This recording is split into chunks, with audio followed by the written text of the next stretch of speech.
mga kabosing! Welcome back to my vlog. So for today's video nga mga kabosing, ang pag-uusapan natin ay ang Mr. Friendship International mga kabosing 2025 na kung saan ginanap mga kabosing ang kanilang coronation finals yan mga kabosing. At syempre ang ating pambato na si Kurt Michael Aguilar, nagtapos nga ito sa bilang isang first runner-up. So grabe mga kabosing, no?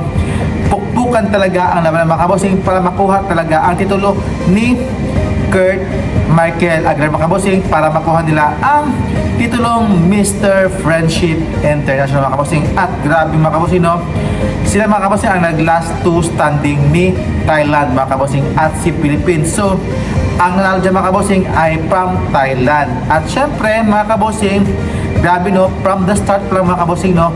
Kitang-kita mo talaga mga kabosing yung pinakita talagang galing ng ating pambato na si Kurt Michael, yung kanyang performance, yung kanyang galawan niya mga kabosing para talaga makuha niya ang titulong Mr. Friendship International 2025 na grabe nga, wala akong masabi sa kanyang performance, sa kanyang question and answer mga kabosing. Sobrang talagang galing niya mga kabosing at deserve talaga itong manalo. So sabi ko sa mga kabosing, no, maka top 5 lang siya mga kabosing or maka runners up, malaking bagay na yan mga kabosing para kay sa Philippines mga kabosing at syempre kay Kurt. At syempre bonus na lang mga kabosing, no, kung siya ang itiranghal bilang isang Mr. Friendship International. Kaya grabe mga kabosing yung kanyang pinakita na kanyang sa swimwear, grabe, sobra talagang solid yung kanyang katawan, grabe, ang ganda, ang angas ng kanyang aura, yung kanyang galawan mga kabosing, no, ang ganda ng katawan, yung build,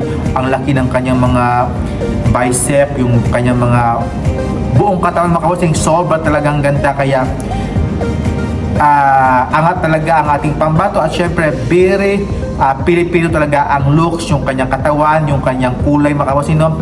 Pilipino talaga mga kabosing itong si Kurt Michael Aguilar. So congratulations sa kanyang pinakita mga kabosing at syempre lahat ng mga Pilipino at mga sambayan ng Pilipino na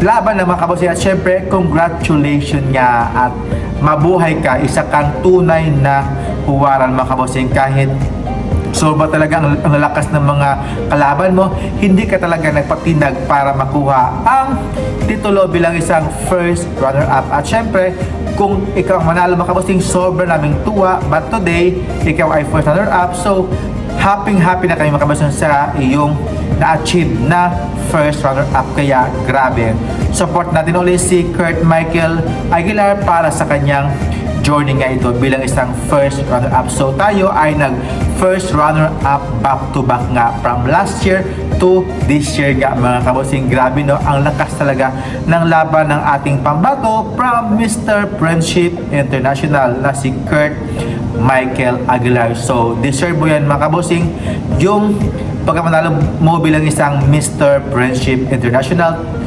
first runner-up 2025. So grabe, no, yung kanyang pinakita yung sa evening gown, question and answer na ang lakas talaga, very powerful. Kaya lang hindi talaga sa'yo naka-align bilang ikaw ang magiging itiranghal na Mr. Friendship International at ito ay from Thailand yan mga kabosing. Kaya I'm so happy na inilaban mo talaga ang buong Pilipinas para sa iyong laban. Kaya good job. And thank you for watching mga kabosing, and kapong-kap mga kabosing, and bye-bye, syukran, and thank you for watching. Have a nice day. God bless. Mwah.